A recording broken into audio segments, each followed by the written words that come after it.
Have you wondered about living elsewhere after you retire? Well, we have, almost daily. As you know, it's not an overnight decision. Hi, this is Gil and Jean of Retire There, a podcast about places to consider living in during your retirement. We started this program for selfish reasons. We planned on visiting cities earlier this year, spending some quality time, not as tourists, but pretending to actually live there to get a real sense and flavor of the place. We've made one trip earlier this year, which was great, and we were planning for the next trip. Then COVID hit. Yes, unfortunately. A little background about us. I'm Asian, born in Brazil, South America, and grew up in Flatbush, Brooklyn. I'm an engineer turned attorney and practicing higher ed law at a college who loves working with students, faculty, and staff. I'm not Asian, born and raised in Long Island, New York, a place I've always wanted to leave. I'm a law librarian working in a court who loves his job. We've lived in Bay Ridge, Brooklyn for many years and have been thinking about our future home. So we will be speaking to folks from around the country who have moved to venues of their dreams and more, and we will share their intimate secrets. Whoa. Just kidding. But we will offer information that you may not find anywhere else. So stay tuned. In today's episode, we meet the Murphys, a great story about a couple who retired, bought an Airstream, and while building a home near the Blue Ridge Mountains in Georgia, is traveling the country. We start with Laurie, who was born in Duluth, Minnesota, moved to Florida in the early 80s, and lived there for 36 years. She has a bachelor's degree in accounting and an MBA. Her career included working for Darden Restaurants, Universal Studios, and other corporate organizations. Laurie retired from Disney this past year, January of 2020, the year we will never forget. She enjoys working out, reading, and traveling. Wayne is originally from Monroe, Louisiana, and moved to Orlando in 1983. He's a U.S. Navy veteran and has a BA degree in radio TV management from Northeast Louisiana University. He had a 20-year career in TV news as a video photographer, field producer, assignment desk manager. After that, he spent 20 years as an Orange County, Florida deputy sheriff and retired as sergeant in the training section overseeing the training of all newly hired deputies. Wayne enjoys hiking, biking, reading, and cooking. I think we need him over here, Gil. Good for you, Laurie. That's great. That's wonderful. Yeah. So, guys, this is a really interesting story. And as I understand it, you're still on the road. So if you could walk us through your journey, your whole process of how you decided to build a home and how you first launched this traveling across the country venture. Okay, I'll take the beginning of that. A few years ago, we knew that we were coming to the end of our working careers, and we wanted to know what the next phase was. What are we going to do next? We had a big home in Orlando, Florida, big 4-bedroom home with a pool and all that, and getting tired of mowing the yards, cleaning the gutters, taking care of the pool. So we wanted to downsize. And we figured eventually, after some looking around and compromising, and that was a big word there, is compromising, we settled on, you know what? Why don't we just get rid of the house? Let's do some traveling. Let's buy a trailer and travel around. And so that's pretty much what we did. Now, I can take it back just a little bit that, I don't know, about 16, 18 years ago, we took a trip up to Blue Ridge, Georgia.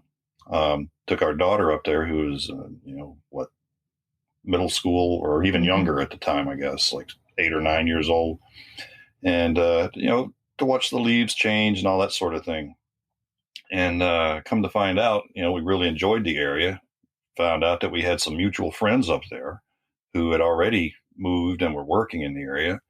And over the years, we kept going back and visiting the area and really just enjoyed being there away from all the hustle and bustle of the big city type stuff. So that's kind of how that evolved. And did you say, Wayne, that you considered living on a boat for a while? Yeah, I've got a brother that lives on a houseboat on a river in Louisiana. And, it was kind of like, well, that's pretty cool. I think when we retire, why don't we just get a big boat and cruise up and down the coast and maybe to the islands and, see if we can go all the way to the Great Lakes and things. And, yeah, that sounds like a great idea. And somebody's like, well, I don't know about that. So I didn't have 100% buy-in. So I knew we'd have to look for a, plan B. That's the art of the compromise.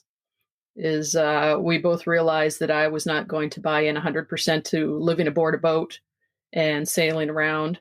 But we then saw the Airstream trailers and fell in love with them. And after a lot of research of looking at every kind of drivable, towable that was out there, we decided on Airstream, and we haven't looked back since. It's a wonderful, wonderful thing to live in. So you purchased the Airstream. We did. We spent a lot of time doing research. We went to several RV shows, looked at, like I said, towables, the drivables, the great big huge ones to the little teeny weeny ones, and kept going back to the Airstream. Just decided after a lot of research, they hold up well, they look great. And for the two of us, it's a 27-foot Airstream. After a 2,400 square foot house, we live in this little 27-foot Airstream, but it's perfectly fine for the two of us. And we've been doing it for the last year and a half. What did you do with all your belongings from your Florida home?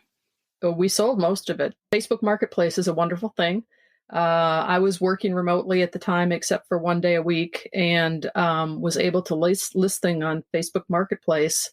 And we sold pretty much everything. Our king-size mattress and box spring is in storage. Our big screen TV is in storage, and some clothing is in storage, and kitchen utensils. Other than that, we sold everything. Wow, in one place. So you didn't have to hold any garage sales or anything? Well, we did have a garage sale as well, just for some of the things that you really can't put on Facebook Marketplace. So we did have a garage sale, but the bigger things like our master bedroom set and our dining room set and our daughter's bedroom set, and some other furniture that we had in our sitting room, and that we sold all of that. When did you get on the road, and how long has it been? Well, let's see. We picked up our trailer on a Saturday in May last year in 2019, and had the closing on our house like the following Tuesday. So we've been a little over a year and a half now. Was it 18, 19 months or whatever, since May of last year. We were both still working at the time, so we stayed locally in Central Florida area, just going from, kind of like nomads, campsite to campsite for a few days here, a few days there, until we both were able to finally leave the workplace.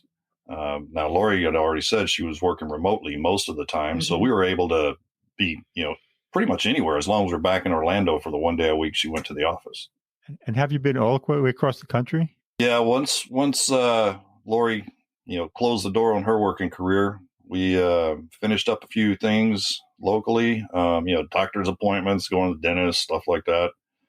Got in the truck and started heading west. Went all through the Gulf Coast states and then up north to Minnesota, where she's from, out west, through the Dakotas, Wyoming, hitting a lot of national parks, Washington, Oregon, California, then started heading back. There were days where we didn't know where we were going the next day, and we'd have to sit and look at the map and go, well, what do you want to do? I don't know. What do you want to do? That kind of thing. But we spent 8 months this year, from March through November 1st, when we came back to the Central Florida area. 8 months, 21,000 miles, 28 states, all during the COVID issue that we've been having all this year. So did COVID impact your travels? It seems like you were on the move, but it was just the two of you. So you're in your bubble, and you're out there on the road pretty much, so you can really see nature and all, right? So how did COVID affect you, if any?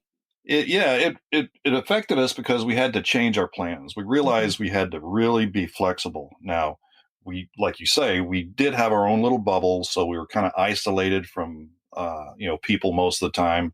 We'd wear masks and things like that, and go into a grocery store, and then go back to a nice isolated campsite where we had no cell phone service. We couldn't, even, stream anything or go online and read the news or anything like that. So we were fairly well isolated. It did make us change our plans from a lot of places we wanted to visit. Mm-hmm. Museums were closed, borders were closed. We wanted to go up into Canada and all the way around Lake Superior. We couldn't do that. A lot of state parks were closed initially. And then as things started to open back up, these first phases, we were able to go back into a few parks and adjust our plans. I'll tell you one thing that, being flexible like that was we were in International Falls, Minnesota. There was a national park there, Voyageurs National Park, which all you could do is go hiking around. You couldn't visit the visitor center or anything. But we went into town and just went for a walk through the little quaint downtown and looked over in the corner of a side street. And there was a museum that had just opened that week. Bronco Nagurski, the football player. Oh, my goodness. So that was kind of cool. Just happening upon some things throughout this whole experience and lucked into being able to go visit some stuff, a lot of these places, Laurie will tell you, they limited the number of people that could go and you had to take the appropriate precautions. They take your temperature and things like that. Mm-hmm. But, we did pretty much what we wanted to do, our initial plan. We just had to be a little bit more flexible. What does your RV consist of? Is there a full bathroom? How's the kitchen? Yeah, it's got a full bathroom in it. Like I said, it's a 27-foot model, but the measurements are actually 28. So at one end of the trailer, we've got a dining area with a table and like a half couch and a full couch. So Wayne's side that we're sitting on right now is the full couch and the other half is mine. We have a kitchen. It's very small. Wayne, that's the one thing you can kind of see it. There's our kitchen. Okay. So it's got the sink and the stove. It's got a microwave and it looks like a big bottle of vodka, but it's not really over there. Yeah. But it's small, but we do have a shower. It's like taking a shower in a phone booth. It's small, but it's good. On one side of the hallway, on the other side of the hallway is the sink and the toilet. So we've got two separate rooms there. And then in the back, we have a queen size bed and overhead cabinets for all our belongings and also under bed storage as well. So for us, it works perfectly fine. It looks really cool. I mean, I'm just thinking from going 2,400 square feet to basically a tiny home, right? Mm-hmm. How was that? Was there a culture shock? Were there things that you forgot to bring with you? Of course, you can always buy stuff, but right. Who wants to do that? Yeah. I think it was more the opposite. Yeah, we had too much stuff that we tried to put in the trailer. What we found out as we continued on our journey was we'd stop at campgrounds and I'd start digging for something and go, why did we even bring this? We end up just getting rid of it in the dumpster or donating it, depending on what it is. Wayne, I know because he's a very, very good cook. They call him Chef Murph. So yes, he's a very good cook. And that's the one thing is he doesn't have a lot of counter space to work with. So when he's chopping and dicing and slicing and all that, it's difficult at times. So that was an adjustment. And of course, not having laundry. Found out about laundromats, and we always carried a couple rolls of quarters with us wherever we went because there's no washer and dryer here. Do you do a lot of grilling? We do. Yes. We have a propane grill that is set up on our picnic table outside our campsite right now. And yes, we do a lot of grilling, which makes it a lot easier to just grill something and fix some kind of side dish on our stove, which is a propane stove. Mm-hmm. And it works fine. Wow. Yeah, for Thanksgiving, we put a turkey breast in a crock pot and I baked cornbread dressing on the grill. Wow. Oh, that sounds nice. That's right. It was delicious. It sounds great, yeah. So technically, your residence of what state? Is it still Florida? Right now it is, yes. When we went on the road, we signed up with a mail service that also allowed us to set up a domicile address. So we do have a domicile address in the state of Florida and a mailing address, which is in Livingston, Texas. How do you get mail from the Airstream? Well, we have the service in Texas, and what we do is we just send them an email. And if we're going to be someplace for enough time to get the mail actually shipped to us from Texas, and just tell them to send it. In fact, we've got mail arriving today. It's been a couple weeks since we saw our mail, and we've got a package arriving from Texas today to deliver everything, including the Christmas cards that we ordered, so we can send Christmas cards out. That's nice. Yeah, all our mail goes to this address, and they just hold it until we ask for it, basically. Oh, okay. So that's very convenient. Okay. So what's the most difficult part of living in an Airstream? Gosh, that's a hard one to answer because it's really become our lifestyle now. It doesn't seem difficult. Mm-hmm. You know, we're used to it. We enjoy it. I think there's more joy than difficult because there's less maintenance. I mean, you still have to do some things. You got to, if you're getting ready to hit the road, you got to check the tire pressure in your truck and in your trailer. You got to make sure you've got water. If it's going to be cold, do you have enough heat? Just things that you have to prepare for, but I won't say it's difficult. There's nothing difficult, I don't think. Oh, wow. Not difficult to drive. Do either of you have a trucking background? Minor things. When I was a kid, we had a boat my family had growing up, so we towed things. I was in the horse business for a while, years and years ago, and, towed horse trailers and all that. So when it comes to the driving, Wayne does most of the driving. I can tow as well, but don't ask me to back up.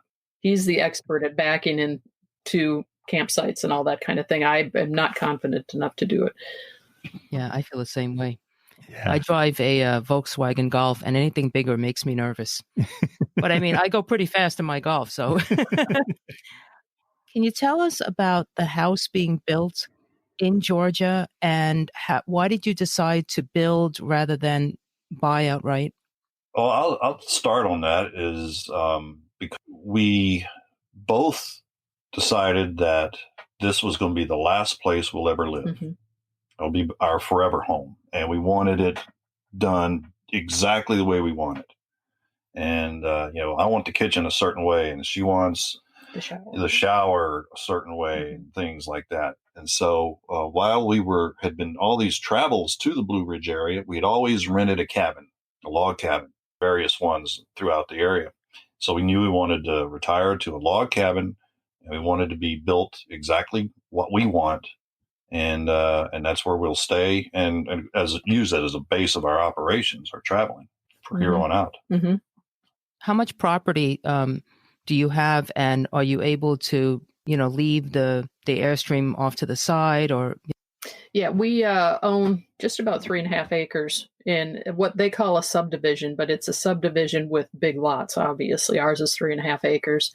Our house is about 22,000. About 2,000 square feet. And what we're doing is we're going to have a regular garage for our big truck that we tow with, and we'll probably get a second smaller vehicle eventually. But we're building almost like a lean-to on the other side for the trailer. So we can park the trailer underneath this next to the house, and it's going to have a water hookup, a power hookup, and a sewer hookup. So our cabin is going to be 2-bedroom, 2.5 bath, but that will serve as our 3rd bedroom and 3rd bathroom if we need it. If we have extra people staying over, we can just plug the trailer in, and they've got water, and they've got power, and they've got sewer, so they're set to go.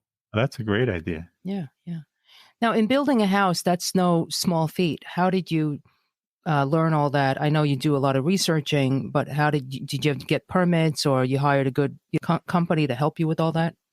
Yeah, we when we started going up there and thinking that maybe a log cabin was the way to go, we kept going back to this one log provider called Satterwhite. And the nice thing about Satterwhite is they have a designer as well. So we knew we wanted a single story with a full finished basement, because as we're aging and all that, we don't want to be going upstairs and all that kind of thing. What we did is we pretty much said, we like your logs, we'd like to use you. And they brought in a designer, and we started out with one of their stock floor plans and then customized it to what we wanted. And that's how we ended up with what we've got. So their designer did it for us.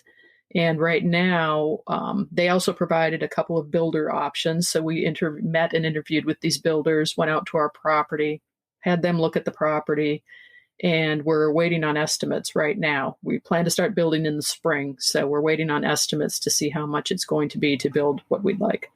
And what particular style is this log cabin going to be? It's not going to be the typical round logs. These are kind of squared off, dovetailed logs, but it'll definitely be a log home. Style-wise, are you guys, modernists, minimalism? I guess the closest you could look to would be kind of like a craftsman style, maybe. Oh, okay. Okay. It's got it'll have a nice big wraparound porch all the way around it, which is important in the log construction, in that these nice big shaded eaves and things help provide some protection from the sun, so it helps protect the logs and things like that. That sounds nice. But it's most of the living is done on the main floor. Fireplace, a nice kitchen, to be able to enjoy it. I mean, when we were working with and designing, we're figuring out what's going to go where. Okay, where are we going to put the Christmas tree? We're going to go in this corner over here, that kind of thing. Yeah, that's really smart, because we never know where we're going to put the tree, and we argue over that every year because there isn't much space. We live in a smaller house, so you're going to go back to a large house or a large space, and then you'll be building up your purchases, all the items that you got rid of. But at least this time around, I think since you've lived in the RV, it'll be very different, don't you think? It'll be very different because we know what we want now, right, and we don't have to accumulate quite as much. Right. We want to pick up a couple of nice pieces of furniture that will be there forever, because this is it. This is the last place, the last bedroom furniture set. We'll enjoy it, and we've done a lot of looking around in that respect too. Looked at a lot of furniture places. Is it true that it's less costly to actually build a home from scratch than to purchase one and then make all those renovations that, one would like? I would imagine it is right now. Just from the last time we were up in Blue Ridge, which was September? September, we were in Blue Ridge and talking with a friend of ours up there who is in real estate.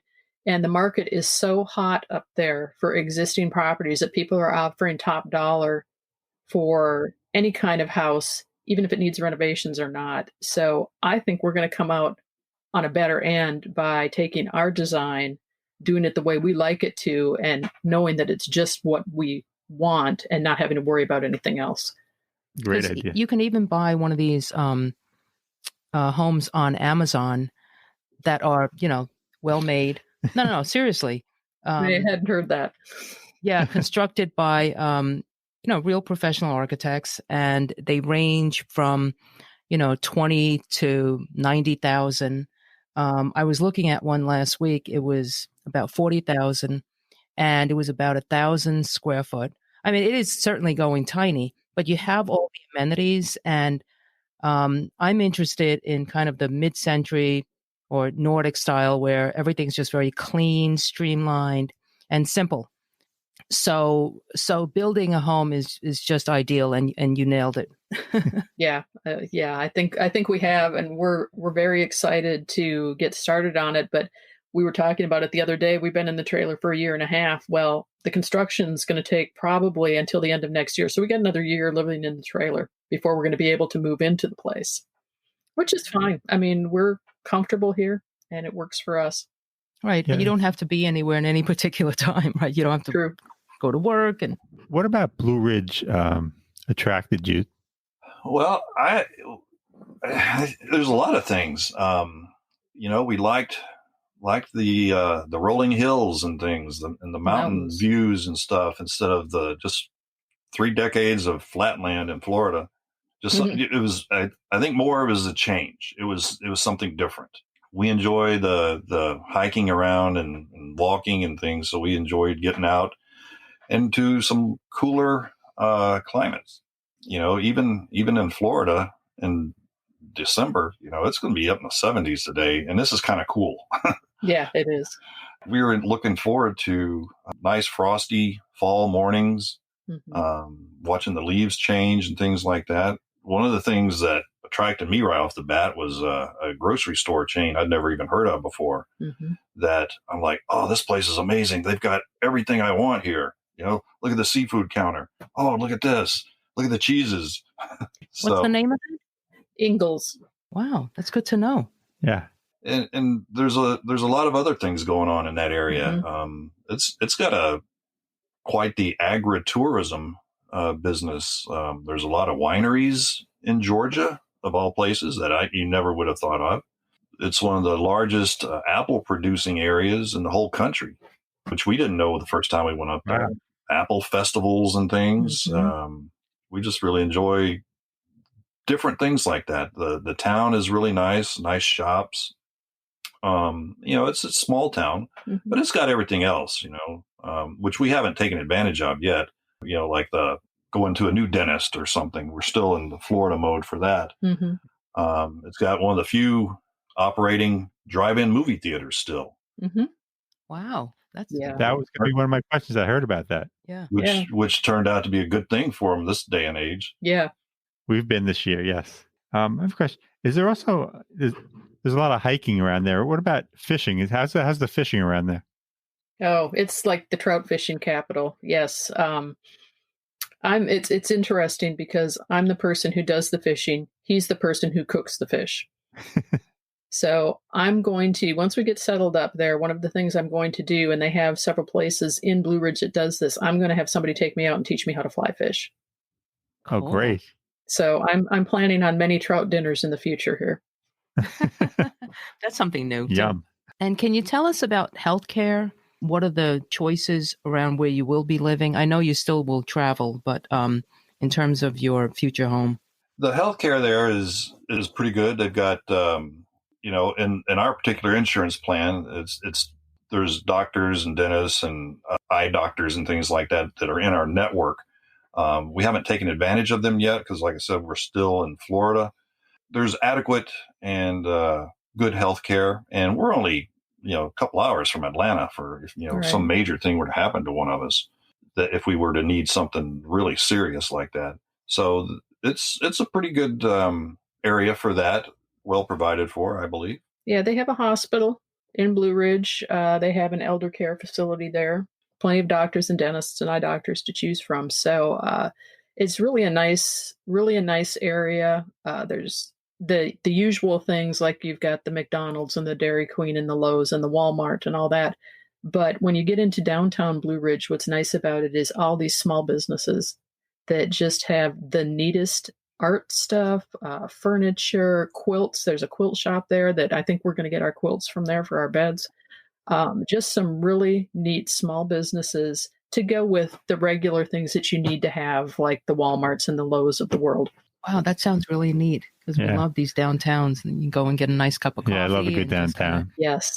Are you near airports? Atlanta. Our daughter lives in Atlanta, so Atlanta's about an hour and a half to 2 hours away. Mm-hmm. And of course, Atlanta Hartsfield, as you know, is huge. You can go anywhere from there. So if we decide to fly to Minnesota to see family, to Louisiana to see family, or just to go anywhere, we'd end up flying out of Atlanta. Yeah, trip to heaven or hell takes you through Atlanta first. It's the biggest airport in the United States. The most used airport in the United States, I should say. Yes. How far are you from Savannah? Savannah is a pretty good day's drive. Maybe 6 hours, I was going to say about 6 hours. Oh, it's that far. Wow. Yeah. But Savannah's, that was one of the trips we took earlier this year. Yeah, early this year. Yeah, we went to Savannah and we went to Charleston. Savannah is full of history, of course, and we've been there before, but this was the first time that we camped there and actually went into town and spent some time walking around. Beautiful city, lots to see. We didn't have enough time to see everything we wanted to. Charleston, my dad's side of the family still has some relatives that live outside of Charleston. I haven't been in touch for years, but there's a lot of history and beautiful homes and things in Charleston as well. And we did the same thing. We camped and drove into Charleston and spent some time walking around there as well. Yeah, if those places are too close to the ocean these days, we're a little tired of hurricanes. We're a little tired of hurricanes. Yeah, I can imagine. Absolutely. Now, moving from Florida, where it's so tax-friendly, given everything we've read, are the taxes are they higher? Are they on par? They're higher. There is a state tax in Georgia, which there is no state tax in Florida. And just from our daughter's experience of moving from Tallahassee, Florida, where she graduated from Florida State, up to Atlanta, the cost to register a vehicle, the state taxes, all of that, it's a little bit on the expensive side, but that's just one of those things that we knew going in that we'd have to deal with. Right. But the location comes first. So exactly. I get it. Yep. Do you think you can get a lot of visitors to Blue Ridge when you move there? I think we'll have a few. We've got friends that will occasionally stop by and some family that will do the same, which is why we wanted to make sure that when we built this cabin, that our main living area is going to be on the main floor. And in the basement, we'll have that second bedroom, a place that we can set aside to, go down and exercise, that kind of thing. We enjoy wine, so we like a little corner that we'll be able to sit and have a glass of wine and listen to some music. Mm-hmm. And then I don't know if we'll have like a movie room out of it or something, but it'll be a place for visitors they can have their time. And when we don't have visitors, it's a place that we can also enjoy just to do something different, like, why don't we go downstairs and have a nice glass of wine this evening? Hey, that sounds like a great idea. Mm-hmm. Yeah, that sounds so nice. So warm and cozy. I love a movie room. Mm-hmm. All right. Is there any advice that you would give to people who are about to retire? Depending on what your dream is for retirement, we spent a lot of time going over the financial aspects. We do have financial planners that helped us with that to make sure that we were in the right place to do this. Do your research. The research that we did before we bought the trailer, the research that we did before we decided to build this log home and visited the area and all that kind of thing. Make sure you're financially comfortable and do your research would be the two biggest things that I could recommend to anybody who's getting close to this time. And don't start when you're ready to retire. Start thinking about your dreams like we did years beforehand and figure out what is your dream and what do you want to do with this second phase of your life. I think that's really important. And when that time comes, go for it. Yes. Don't look back. Don't look back. Don't start second guessing yourself. Go for it. And what does your daughter think about what you're doing? She's very jealous. She and her fiance both are very jealous. No, she thinks it's wonderful. They are looking forward, since they live in Atlanta, they're very much looking forward to a place to visit in the mountains because they love it in the mountains and the hiking and all of that as well. So they can get away from the city. But yeah, she would love to be doing what we're doing. But what's interesting is my mom and stepdad, when they retired, did something very similar. They did a lot of traveling, and I remember them sending me pictures and talking to my mom on the phone about all these great travels that they'd done and all the places they'd visited. And I said, I'm going to do that. And we did it. Oh, wow. That's great. That's a great story. Yeah. Well, thank you so much for sharing this wonderful story with us and this wonderful journey, which I think will go on, like you said, for another at least 18 months until your house is built. But it seems that your Airstream is, part of your life, and you'll continue in that path. Absolutely. We definitely will. Okay. All right. Thank you so much. Thank this you. is great. All right. Well, thank you. Okay. Bye-bye. Bye. We hope you enjoyed our show. If you know of someone who relocated for retirement and wishes to share their story, please reach out to us. We'd love to hear from you. Our email address is gg@retirethere.com. Our website is retirethere.com, and you may follow us on Twitter @retirethere_. Don't leave out that underscore. And if you liked our show, please subscribe and rate it in Apple Podcasts. We'd really appreciate it. In the meantime, be well.